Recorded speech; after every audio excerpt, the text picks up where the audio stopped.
through the council's website.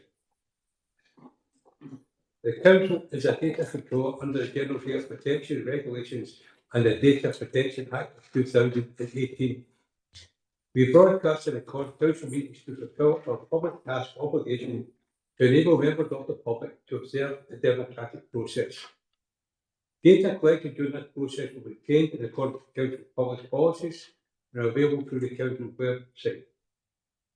Members of the council reminded that they should follow the council's established meeting protocols, including the regular use of the chat facility. That comments made in the chat facility are visible to all participants in this meeting, which may include members of the public who also will receive invites to this meeting. Item 1 is the apologies, substitution, declarations of interest. Convener, there are no apologies, so we'll move to a roll call. Can the following councillors please indicate they're present at the meeting? Councillor Armstrong. Present in the chamber. Councillor Brooks. In chamber. Councillor Curley. Present chamber. Councillor Jackson. In chamber. Councillor Law. Councillor McCabe. Present chamber. Councillor McCormick. Present remotely. Councillor Maguire. Present. Councillor McVeigh. In chamber. Councillor Moran. In the chamber. Councillor Robertson. Present in the chamber. Are there any declarations of interest?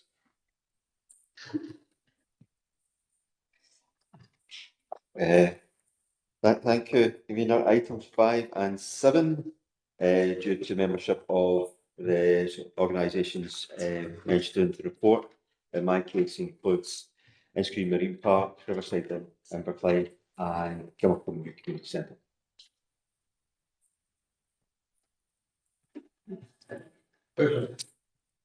Then, thanks, convener. Yes, the same items 5 and 7. I'm the council's representative on the board of IVCSS, but there's nothing in the papers that I feel I have to take myself out for. Thank you.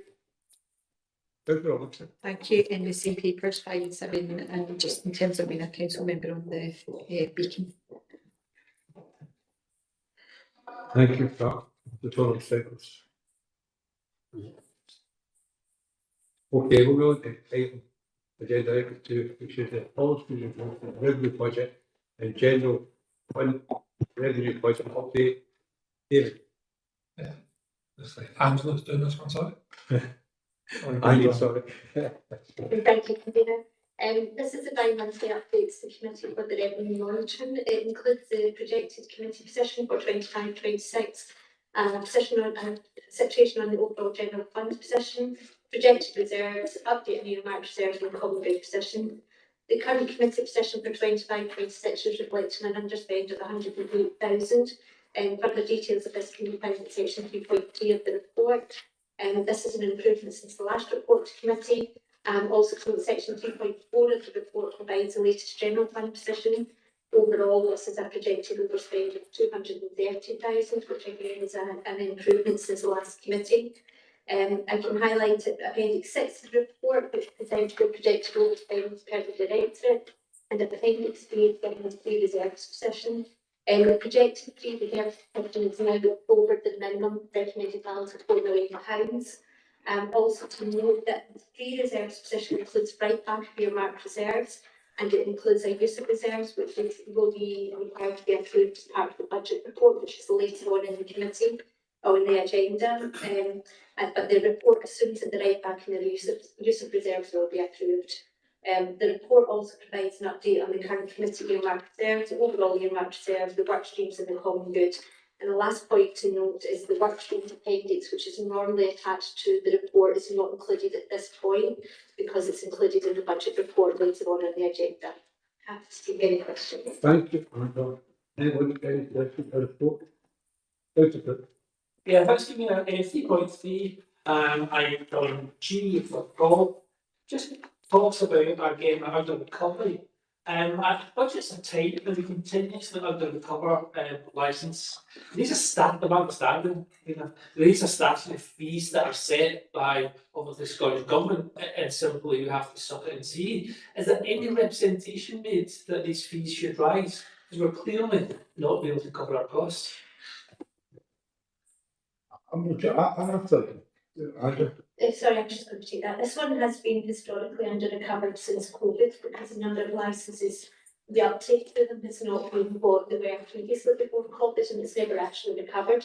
But we are actually going to address that as part of the budget process going forward because it is an historic under recovery that we need to now address.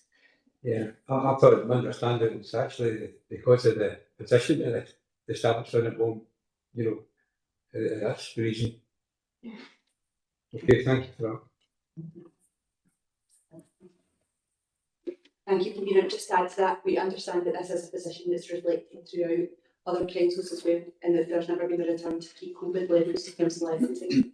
Now look at the before World Cup coming, we have multiple applications which will increase our costs. Councillor Jackson. Yeah, it's just a quick one, Robert. It might be covered in the budget savings. 3.3 under recovery. There's a couple of vacancies there. They say vacancies need to be filled. They're going to be deleted because of the budget process. Sorry. So they underspend. There's 2 vacancies in there. Oh, yes. These vacancies going to be filled, or they're going to be deleted through the They're budget part of process. budget decisions. So they're going to be deleted. If they're approved. Okay, thanks. Yes.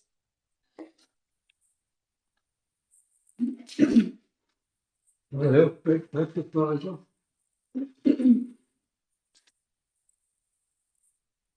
Good. Agenda item number 3. Oxford. Moving recommendations report. Everyone agree? Indeed. Item B is again also shows the capital budget. Capital programme, please. Thank you, Mayor. Yeah, again, it's a standard report. This position on the Preference Capital Programme as well as the overall General Fund Programme. You can see at 1.3 over the 3 years of the programme, the Preference will spend on target, but it is projected to look within a year of paying £18,000. I would like to stress that the committee's actual capital programme, the ICT bit, is on target. There's no issue in there. The paying committee for the purposes was large things in there, that's not been drawn down this year, so that's the bit of split. So it's a large percentage of the actual work, the ongoing programme is working quite well. But that's obviously going to be a bit sufficient there. At 1.4, you can see the overall programme, and it's 2.86 million over allocation to do all over 5% split within that. And we're within that, we're still establishing 1.061 million, that's mainly obviously £100,000 above. So we're establishing education and our committee. But a bit more detail on the body report, we'll do all that in detail from after any questions on it, and we'll just have to look at it. Any questions? Thank you, Convener. Moving to page 16, item 3.4, the PC refresh programme. It talks about how we're having to replace 1,340 laptop devices. Just wondering, was that a planned expenditure, or because looking at page 19, I can't see any evidence that there's actually a budget pressure with respect to the rolling replacement of PCs. So just wondered if that was an unknown or something that was actually sprung on us, and it might have an impact on the budget later on. We are not obviously absolute detail IT programme, but I'm not aware of any additional orders due to any recent issues we've had with that as part of the normal laptop refresh, PC refresh. Right, no, that's fine, thank you. Any other questions? Stephen, okay. Yeah, so thanks, Convener. Later on in the agenda, we've got an update on the 2026 revenue budget, following the recent Scottish Government budget and local government settlement. This obviously deals with the capital report, but it's looking at 26 million, so it's sort of trying to understand what are the implications of we obviously had the members taken out of the temple, just to sort of remind us what the implications are for this programme in terms of moving forward of the Scottish Government budget announcement around capital. Thank you, Councillor Mickey. Obviously, the announcements of the Scottish Government capital allocations are reduced in 26-27 compared to 25-26. We're still awaiting the final allocations, they're coming through in drips and drabs this week.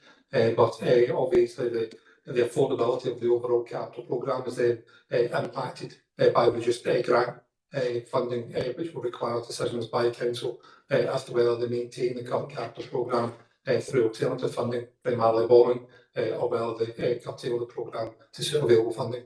And that'll be a decision for council obviously next month. Okay, thank you. Vote sharing online, then all right, thank you. Recommendation, regularly note the current position of the 25-28 policy for capital budget and the current position of 25-28 capital program. Agreed? Item number 4 is the finance update. And David? Thanks, Peter. This is the regular report on the operation of the various services within finance. So within the council tax area, the report notes that a response has been developed in relation to the recent consultation on the future of council tax reform and has been attached as appendix 2 to the report. Following consultation with the Strategic Leadership Forum, this was submitted in line with the timetable requirements.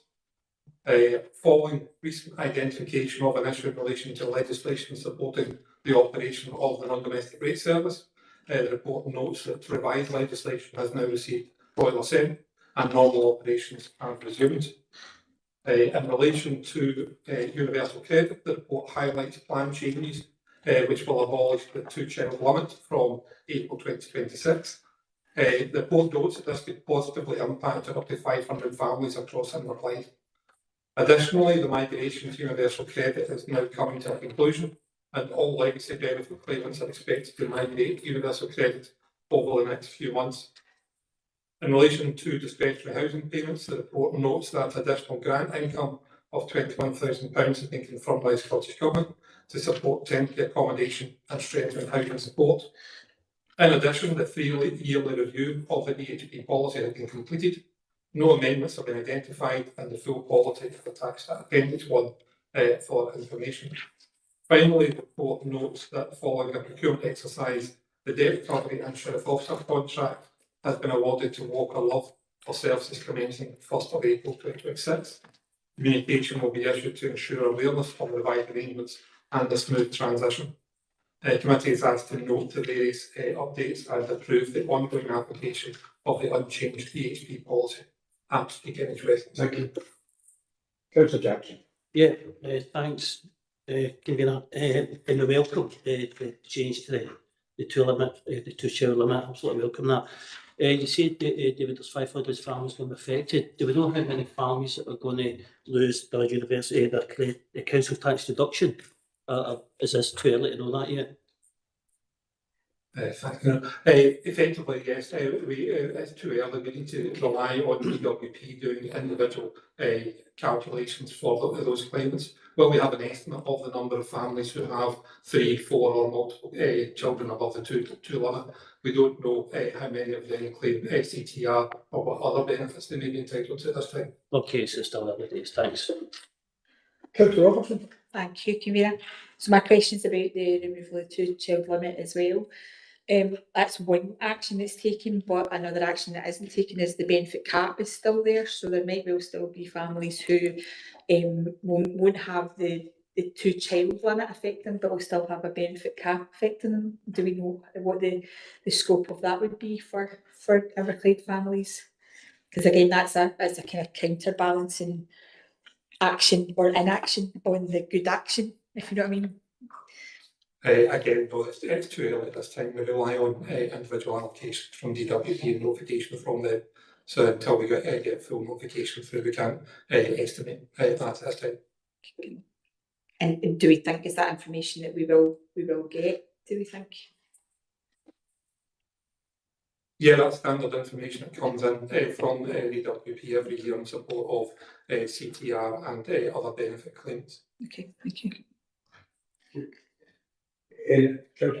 Yeah, just to thank officers for the work they put into preparing the response to the council tax consultation. With my own views on whether we'll ever see reform of council tax in my lifetime, I have to say that at least we prepared, I think, a good response to consultation, and it was good to get agreement with the Strategic Leadership Forum to put this response in, and that's not been universally faced across Scotland and councils. Lots of councils that couldn't get agreement on a sort of common response, and indeed caused the leaders on Friday couldn't get agreement on a common response either. So the fact that we've been able to get a consensus to submit this response certainly reflects well on how we work in the council, and I think the response we put in is certainly more complete than the Cosmo response as well. So thank you to officers for working with that. Thanks very much. So I'll just pick up on that. Yeah, we see we're from 10 obviously the RSF looked at it, and obviously the response to it is before members today. But some of the eye-watering figures for the proposal, if it ever happens, as Councillor Cape says, I'm eye-watering. A new band K and an additional 2,700 on average across Scotland. So for somebody to be taxed an additional £2,700 is eye-watering. And we're living in a stage where we're just bleeding people dry by taxing them to the hill. And for Mr. Cape's concern, 7,200, I think that's 781 cups of coffee. So I know you'd like to look on a coffee. Yeah, so I want some figures that will never come to pass. Yeah. Fortunately, I don't live in a £1 million or £2 million house. But that's what that was saying, the jar of coffee. The price. Right, thanks for that. Councillor Floyd. Yeah, thank you, convener. As reiterate Councillor Cape's comments about the efforts applied by council officers who managed to get a consensus or contentment, at least with the approach, which is obviously no mean feat, given the disparate views in council tax have just been displayed in this particular chamber. I'll come back on some of the comments made by Councillor Brooks. Obviously, that is the increase for K, new band K, is obviously because it's meant to be a more progressive taxation system than the current council tax, which is deemed to be regressive with a large amount of the burden being paid by people on lower incomes. So it's brought £2,700 for a person who lives in a £1 million, £2 million house. I'm sure it's something they'll be able to factor into their ongoing cost of living crisis that we are facing. Tongue in cheek. Thank you. Thank you. Anybody else got anything on the report? No. Thank you. Recommendation there, putting notes of various updates from the finance area. It's recommended that notes responds to the consultation, the future of council tax reform in Scotland, which has been developed and submitted by officers in consultation with members of the Strategic Leadership Forum. It is recommended that approves the outcome of review of the discretionary house repayment policy and its ongoing application. Agreed. Agreed. Item 5 is the public policy for public update and Mona. Thank you. Good afternoon. This report covers three aspects. Firstly, the board has completed its review of Inverclyde Council's Gaelic Language Monitoring Report for 2025. The board has indeed the progress made is either adequate or inadequate, and Inverclyde Council's progress has been assessed as inadequate. Secondly, in relation to best value, the committee will be aware from previous best value update reports that the inspection for 25-26 will focus on asset management, and planning work is underway in relation to that. Secondly, we are expecting our 3-year cycle of controller of audit reports to take place this year. And the third aspect covered in the report relates to community organisations and the real living wage. At the meeting of this committee in November 24, it was decided that approval will be given with the principle of mandating the payment of real living wage by certain community organisations. Subsequently to that, the Education and Communities Committee met in November 25 and considered the impact of asking those community centres who don't currently pay that rate to do so. The committee concluded that although there are some risks to the centres if required to pay the real living wage, that on balance the request for them to do so is reasonable. and the Education and Communities Committee agreed to advise the Policy and Resources Committee of their recommendation. So we're asking the committee today to note that latest updates in relation to corporate policy and performance, and that approval be given to mandating the payment of real living wage by all organisations listed in paragraph 11 of the report, beginning of financial year 26-27, and that the implications of this are considered as part of the process of setting the council budget. Thank you, Convener. Councillor Brooks. Thanks very much.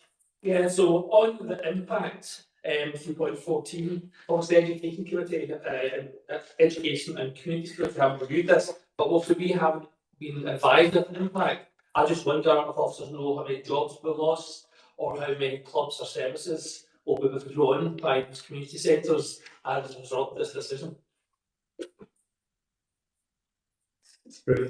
Really, Convener, we wouldn't be anticipating any job losses, or indeed the withdrawal of substantial services, and there's a differential between the community organisations that do pay the real living wage and some in very similar circumstances that opt not to.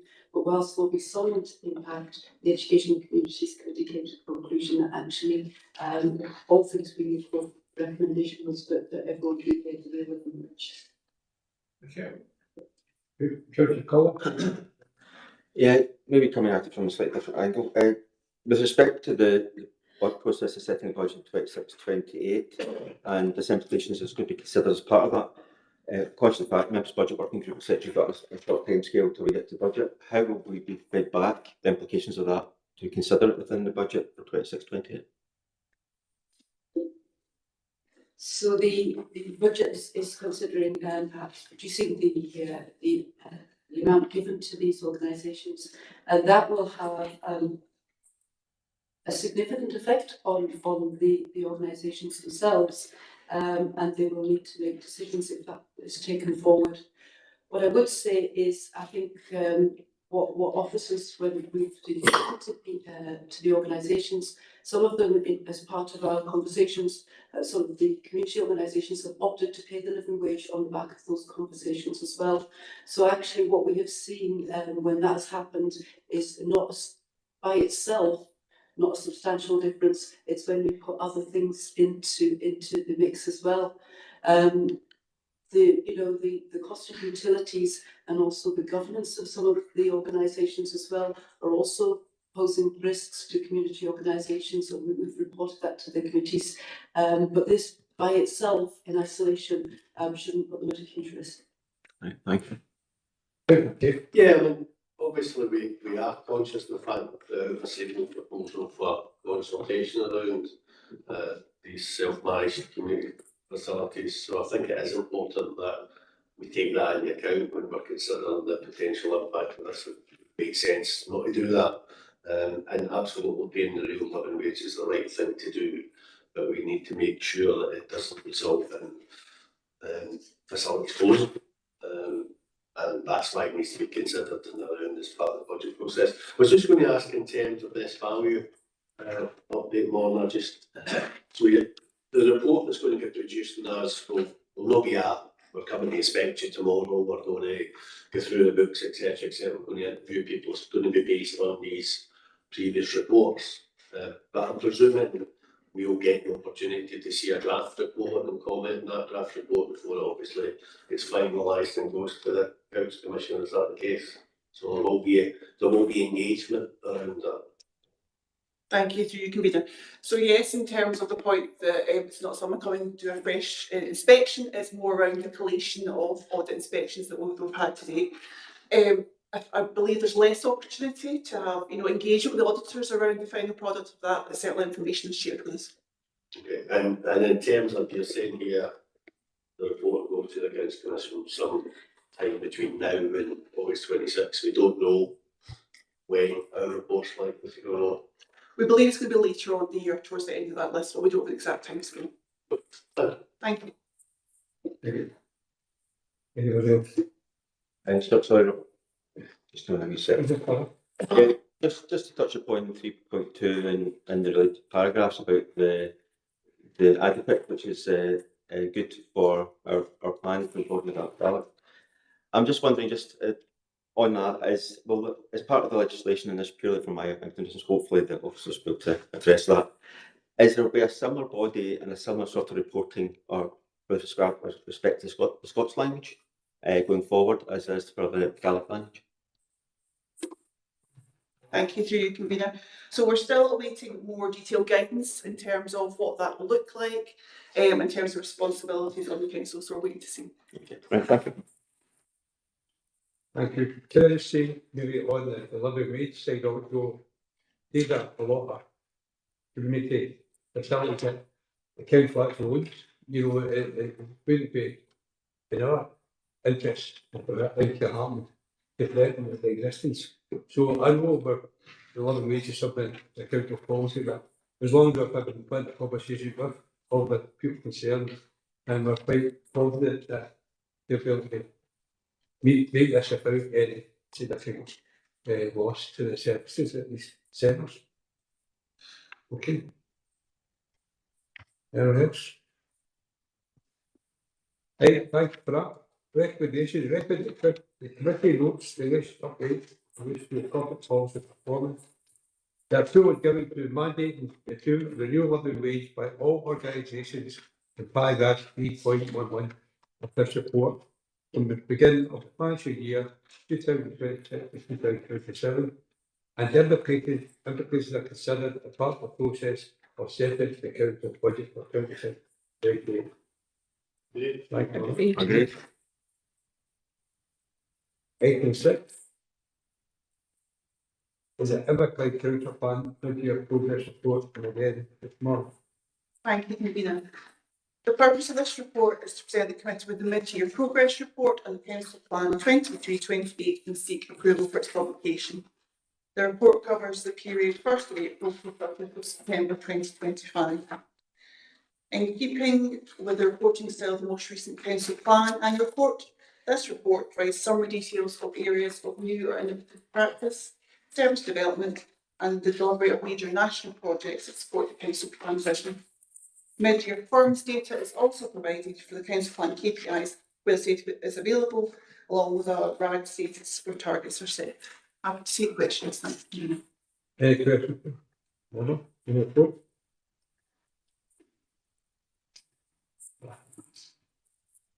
Thank you, convener. I think we're very similar, pushing our buttons. On the digital modernisation, page 67, also there's a lot of ongoing and things that are on track.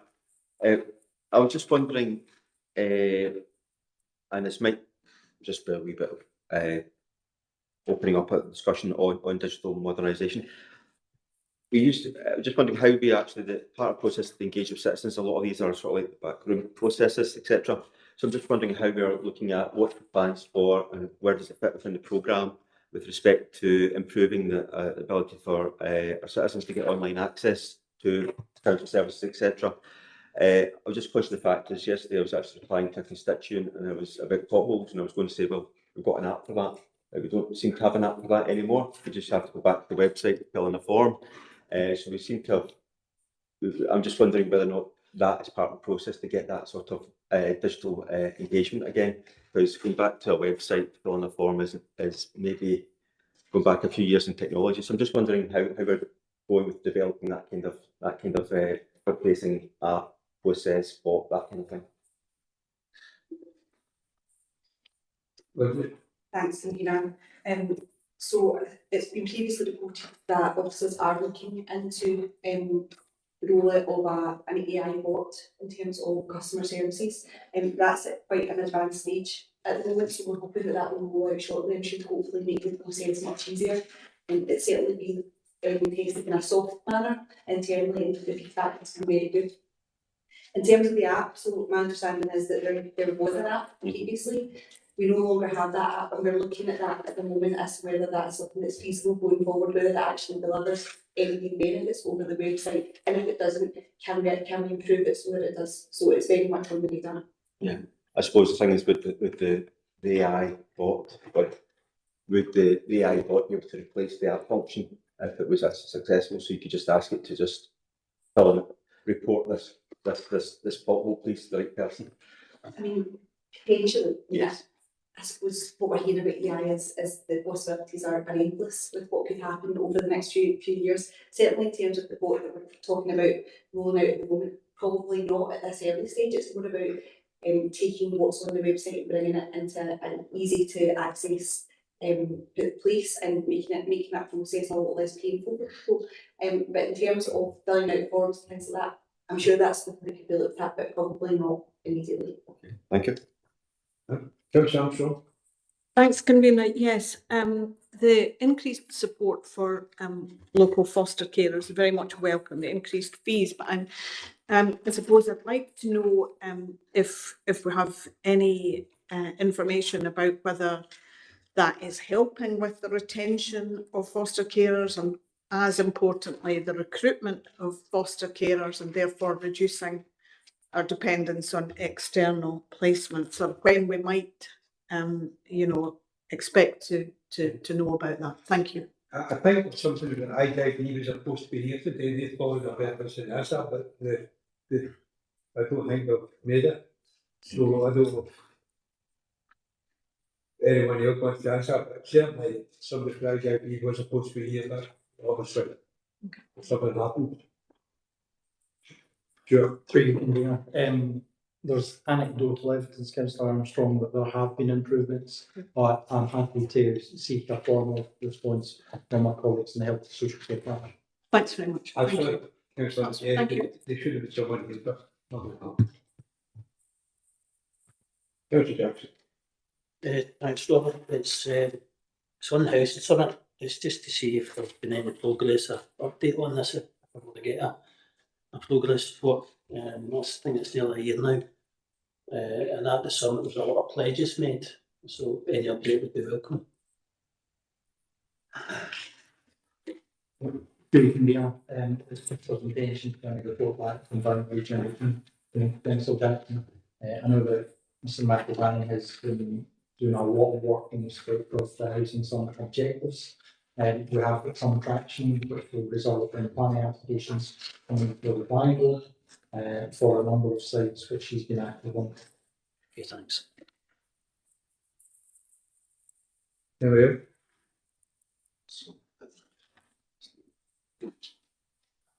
I don't see on the name. Okay. Recommendations: consider the council plan the mid-year progress for 25-26 and approve the publication for another 5 council. Okay.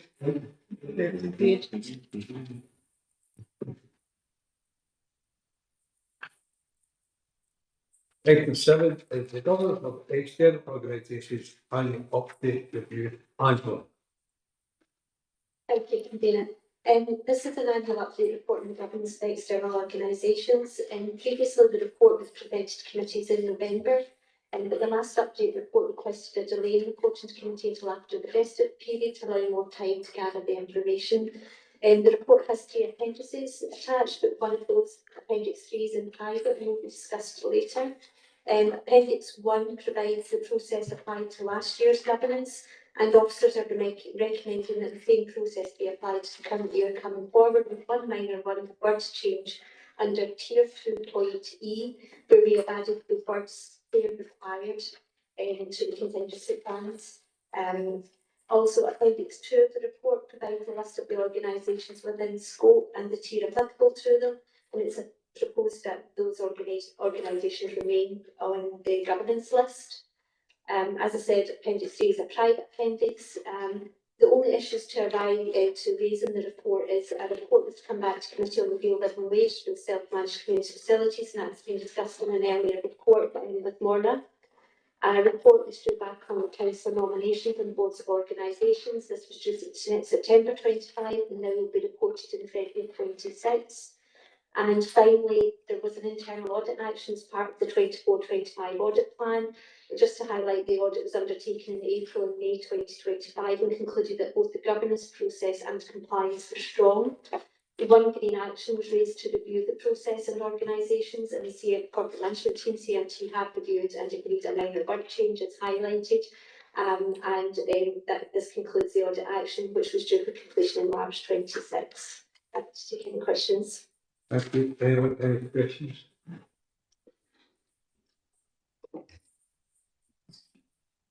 Councillor Brooks. Thanks very much, Kevin. It's for information, I don't know if the defence is in the room. The appendix 1 in tier 1 organisations, item C, annual documentation governance meetings for organisations where officers do not currently attend board meetings. So I was one of the AOs, which officers do attend, the officers do attend. I wasn't aware the officers didn't attend the 5 tier 1 organisations. I just wonder what the rationale for attending some is and not others. I think, sorry, convener, if I can maybe answer, I think it's possibly for not all officers are on board. So for example, if the chief financial officers are not there, that those meetings would be documented and relate back to those two very present. Okay, so we come back to senior officers and do the flag up a highlight appropriate committees because officers aren't present to do that on their behalf. Is that fair? Yeah, okay. Very important. Not when you're about the answer. That's for my problem. I can take that offline if you wish to have further discussion on it. That's fair. Any other questions on the report? No.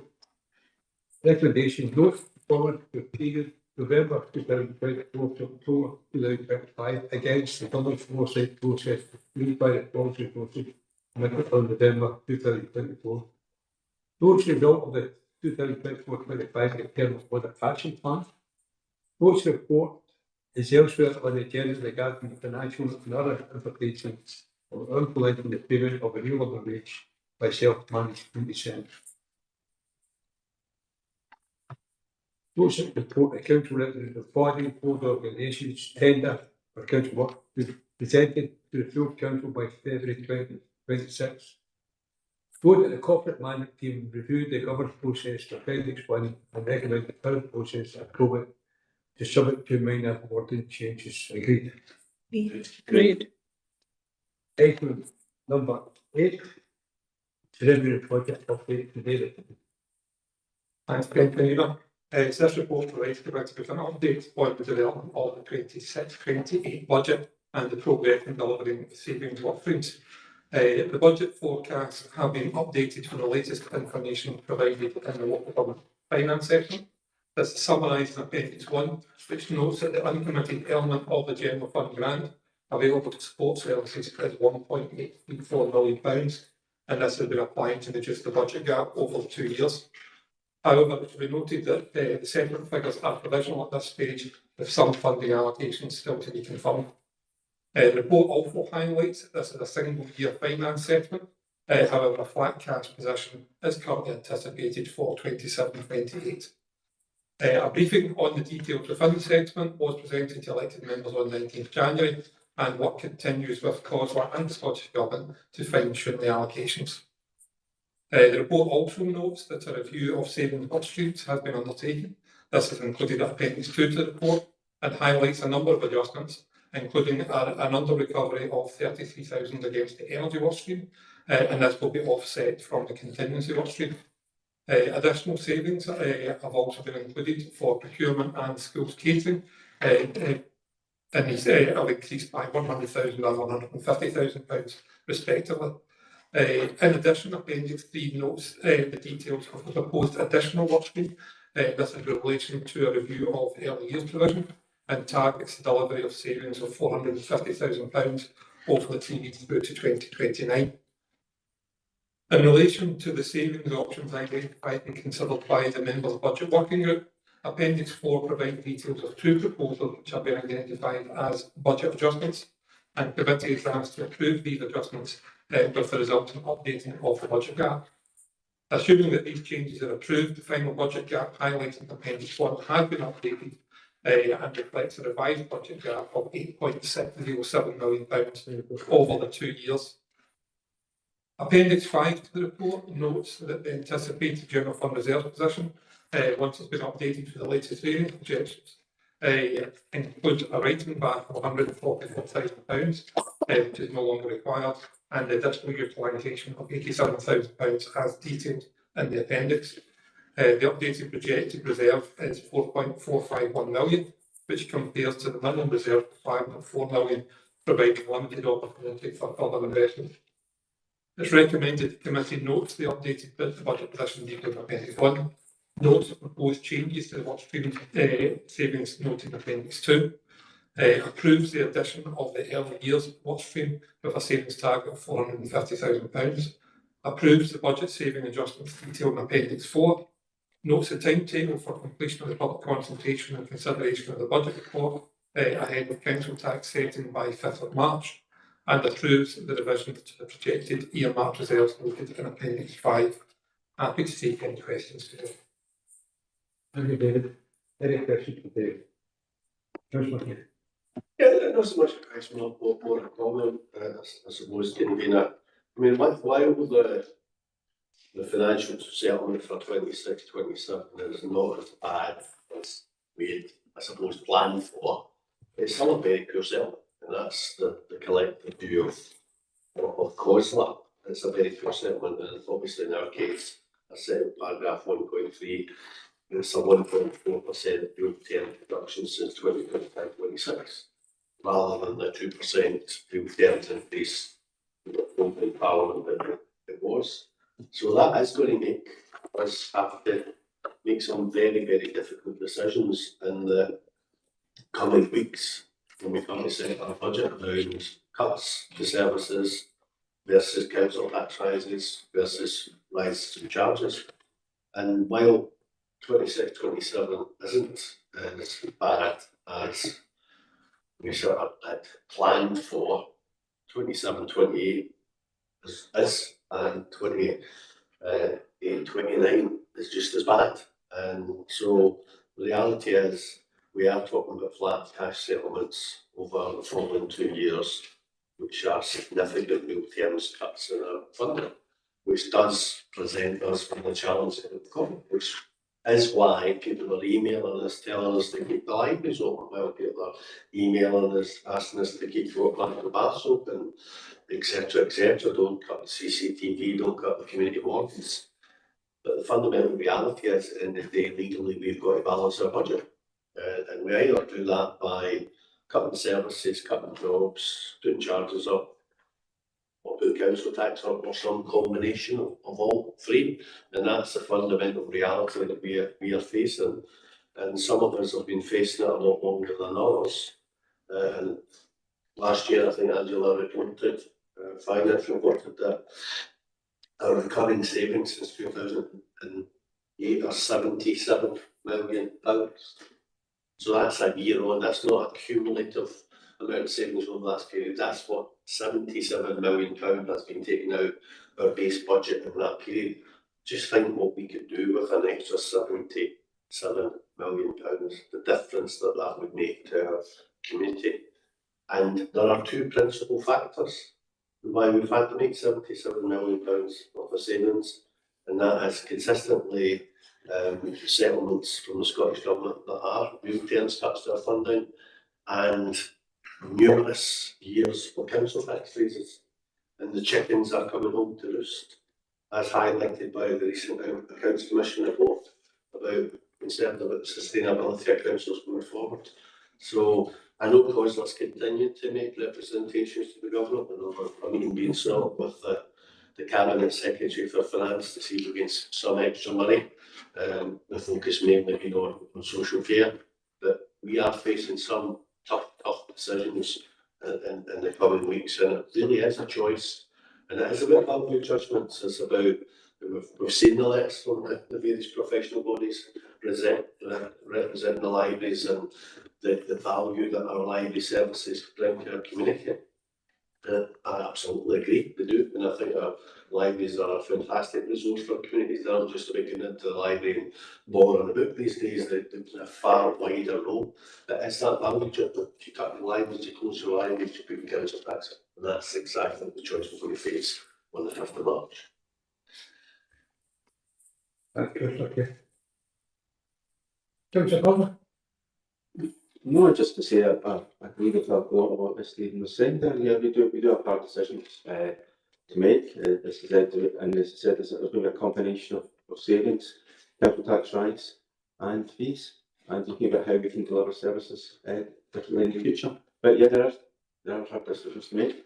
It's not as a bad settlement as what was the mid-range scenario previously, but there are some things within the settlement that does straight a little bit, because we're top of the floor. We've been in the benefit of the floor for a number of years, where we've got a proportion of the money back from the floor, but my recollection, it was never a significant amount of money, like 200,000, 300,000, 400,000 pounds, but last year we lost 1.9 million pounds to the floor, and this year we lost 3.8 million pounds, to the extent that we had 3.38, sorry, to the extent we moved from actually being a 4% council tax rise to being a 2.5% council tax rise. So we actually went from above average to below average. And there's never any perfect mechanism for how we distribute funding, but it is certainly a considerable amount. And looking at the value of that 3.38 million pounds to the floor, and I keep on going back to that, because it's equivalent to what we've raised by everything, approximately 9.5% council tax. So yeah, there's no perfect formula for government distributed from the centre, but yeah, I do hope there's an opportunity to look about how areas like how the floor impacts areas like Ambercliff. Yeah, so.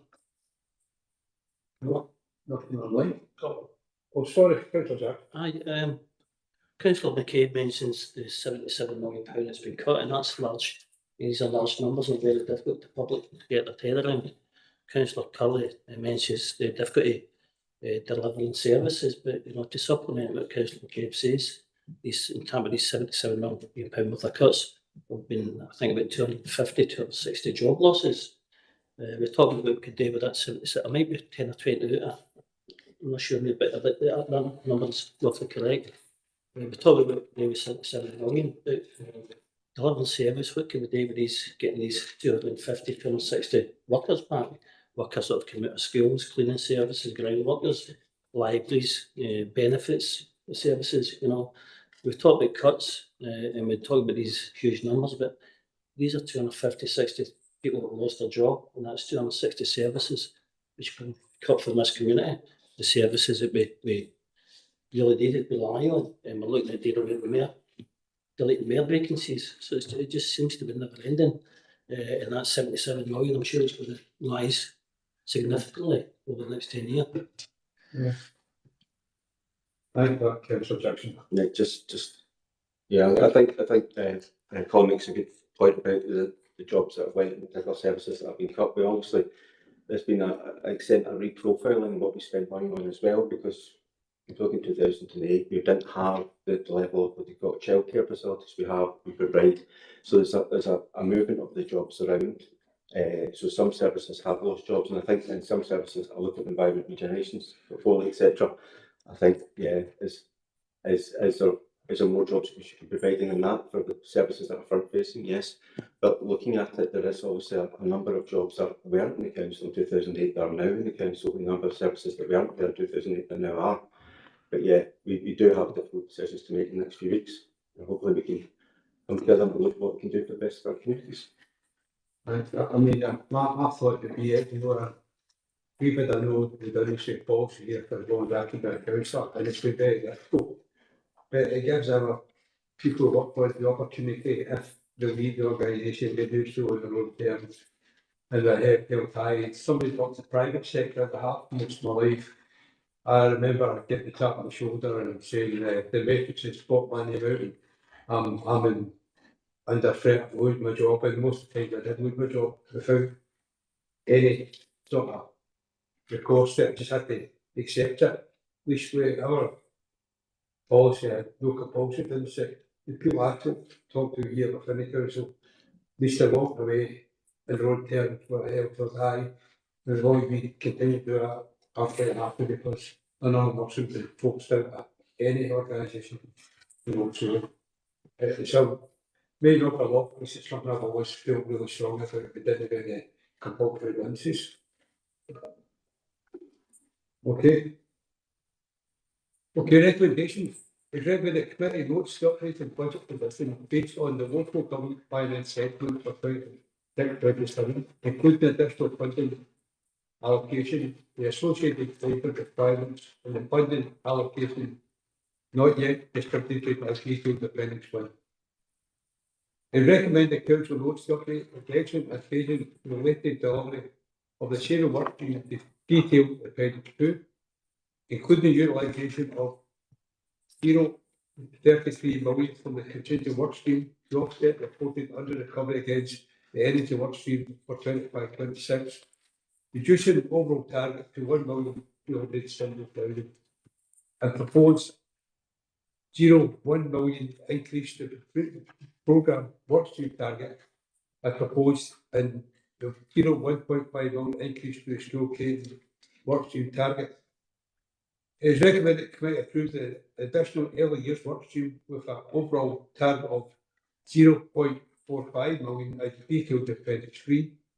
It is recommended the committee approve the additional budget adjustment detailed in appendix 4. It is recommended the committee notes the proposed timetable for the feedback on the public consultation on the budget shape options and considerations of 2026-27 revenue budget report and the approval of Band D council tax for 26-27 scheduled on the Thursday, the 5th of March 2026. It is recommended that the committee approves the revision of the projected earmark reserve balance noted appendix 5. Agreed? Agreed. I should have said before the meeting, item 9 is going to be private, so with your permission, we can move on to item 10.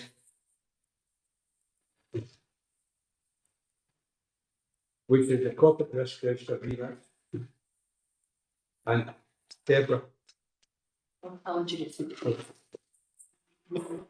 this paper requests that the committee considers a remit from the audit committee for consideration of the design of the latest corporate risk register and highlighting key developments since the corporate risk register was last reported. For consideration, the audit committee noted the present position on the most significant corporate risks facing the council and the key actions being taken in response to them and noted the rest of the report and policy review of the committee at today's issue. Any questions? Thank you. Emily, any questions? Content, convener. Yeah, so, okay. So questions, recommendation, committee asked to consider the periodic committee and particular to consider the provide feedback and note the decision the most significant corporate risk facing the council and key action to be taken by the council in response to the all detailed appendix. Okay. Right, we'll move around, we got 5 sections in there for the ballot. Please, leave.